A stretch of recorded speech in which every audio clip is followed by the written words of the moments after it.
Hello, Mama's Fallen Angels. This is Big Robbo, and I am here with Doug Pinnick, who you, of course, know from King's X. And King's X has been very, very busy lately, releasing a lot of new material through Molken Music, and we want to get to some of that, Doug. The first thing we want to get to, I think, some of the newer news is Gretchen Goes to London, which was a DVD that was recorded way back in 1990 at the Astoria Ballroom, and the DVD is now out, and it's been getting great reviews, and I don't think that anybody can have a King's X collection without having that DVD in that collection. Can you tell us a little bit about the DVD, some of the going into the making of it, and then touring again, kind of behind that? Say that one more time. You know what I was doing? I was pulling up my Molken music screen so I could make sure I said the right thing. Molken music came up, and Good. I thought you could hear it. Could you hear it? Yeah, I could hear you messing around back there a little bit, but I'm glad to know, Doug, that I'm always so worried about saying the right things when I do these interviews. It's glad to know that somebody else is worried about saying the right stuff too. So yeah, we're on the same wavelength. No, Doug, I was just talking about the Gretchen Goes to London DVD that was released. It's been a real big critical success, and in our opinion here, as being King's X fans, we don't think that any King's X collection would be complete without having that DVD. Tell us just a little bit about the DVD. Went into making it, and what's made it a success, and going out and doing those shows again, doing the Gretchen Goes to London set. Goodness. Oh yeah, Gretchen Goes to London. I got to get them all in my head because we've been putting so much stuff out lately. Right. And I get kind of mixed up.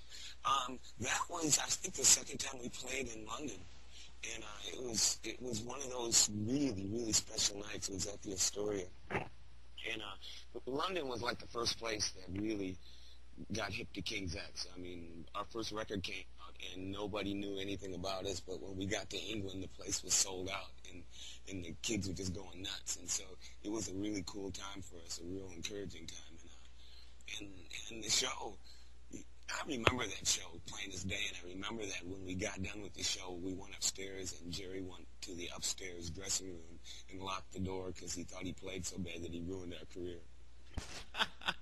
Well, he didn't. He certainly, in many respects, certainly probably extended it. And going on, and like I said, I don't want to get you confused because I know that I've been doing research for this all morning. You had a live show recorded recently when you went back over to London to tour. That was recorded at the Electric Ballroom in Camden. Yeah. That's going to be released as a DVD soon as well. Am I right on that, Doug? Yes, in a few months actually. It was done with 8 cameras. It's high def, 5.0 sound, and I guess all the different formats of sound. We're real excited about it. It's something I've always wanted for a long, long, long time, is to have a proper DVD. And this is one, close-ups, finger picking and everything. You can see it all. Right, and the DVD is a new format, I think, that's coming out as bands, try to do things to get material to their fans in a different manner. We certainly have the high-end vinyl that's being released. You have the box sets, but the DVD is something that's really powerful because you get the visual and, like you said, the 5.0 audio, and everybody's got their big surround sound and everything, so it just seems to go together real well. Yeah, it's going to be good. Yeah. Can't wait to get my copy. Yeah, right. I just want to watch it once and then put it away. Right, exactly. So, yeah, I remember being there. I was there. Also, we have, speaking of some of the more live stuff that's coming out, we're going to put links to all this stuff up, folks, so you'll be able to go get your hands on all this. Tales from the Empire is a 2-CD set that's coming out, which is almost like a greatest hits, and that will be available through Molken on December 19th. Tell us a little bit about that. Doug, is that something that was drawn from a lot of different live performances? Was that something that was just done? That Tales from the Empire is, we played at the Empire Ballroom in Cleveland. I think it was 1990. And that was one of those really, really special shows that we never forgot about. And when Wally was digging through the archives, he found audio and video of that show. And so he linked them up, and they cleaned it up the best they could and mastered it and did their thing to it. And that's what it is. Actually, it's a whole show. It's the time period where we used to really jam a lot. Like there's a song called "Not Just for the Dead." I think it was 15 minutes, and it's a really good night, and it was one of those nights when they told us we were live on the radio, and we didn't know it till 5 minutes before we walked on the stage, and so it was sort of a real shock to us to get up there and know we're getting ready to play for a whole bunch of people. We just weren't prepared in our heads, and but it was funny because it came out a really, really great show for us, and we had really enjoyed it. I think some magic moments happened, so I think we captured some of it on there. I even like it, and I don't like a whole lot of what I do. Doug, gone with the live stuff, and like I said, we're going to put links to all that, folks, everybody that's listening and going to read the interview out there. We're going to put links and stuff so you can go get your hands on that. Want to go back a little bit, Doug, and talk about 2008's 15. That's met with a lot of critical success, actually charted on the Billboard charts, was very, very high on a lot of the rock charts as well. Was that something that was it seemed easy to do for King's X? I mean, it had been a few years since the album before 15. Was that something that just came together in the studio real well? Was it material that had been kind of festering for a long while? Tell us a little bit about making that album. Yeah, that record was, the only song on that record that we collaborated on was Go Tell Somebody. After we finished all the other songs, Michael Wagner, who produced that record, he said, okay, you guys write a song, just one. Just give me one that you write together. And so we popped that one out, and it was really quick, and it was a lot of fun. And it's probably my favorite song on the record. The other songs, I wrote maybe, I think about 20 songs in that year and a half, maybe 2-year period between records. And I gave 10 to King's X and 10 to my solo record. And just, whoever liked, the song, they kept it. So I play all my demos for King's X, and if they don't like the song, then I'll just do a solo record and put them on that.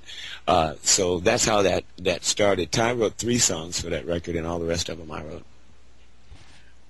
We've gone over the live stuff, folks. We've gone over the most recent King's X studio album. Don't want to give Doug any chance to breathe whatsoever, so we're just going to jump right in and ask, is there a new King's X record in the works? No, but Ty and I are still working on our solo records, but the thing is, there will be a new King's X record, and it will be just around the same time. We just keep writing and keep writing and writing. So it'll happen, maybe another year we'll have a new King's X record. I'm really looking forward to it. We're making plans. We don't have dates yet, but we're making plans to hopefully go to L.A. and lock ourselves in a room and just pump out a record with nobody bringing anything in that's pre-recorded or anything other than just the 3 of us sitting down, putting our heads together, and just having fun. We haven't done that in a long, long time. Right, and folks, when Doug says Ty, he's talking about Ty Tabor, who I want to put some links up to his stuff as well.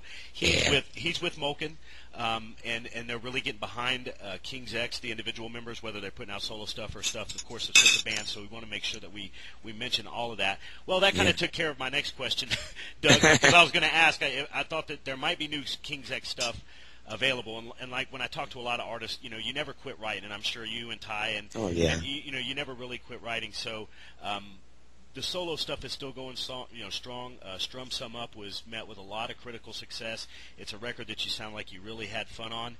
I did. Is Razor 13 taking a front seat maybe to more some of the solo stuff and the King's X stuff now? No, Razor 13 was 3 friends of mine, basically our drum tech, J-Rab, and my bass tech, Ryan, and a friend of ours named Big Mike. They had a band, and their lead singer quit right when they were making their album. And so they